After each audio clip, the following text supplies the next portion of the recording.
football world is in a state of shock following the tragic incidents that have taken place in Indonesia at the end of the match between Arema FC and Persebaya Surabaya. This is a dark day for football and a tragedy beyond comprehension.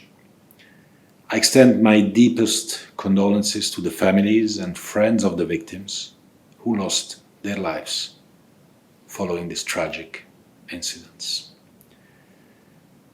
Together with FIFA and the global football community, all our thoughts and prayers are with the victims, those who have been injured, together with the people of Indonesia, the Asian Football Confederation, and the entire Indonesian football community at this difficult time.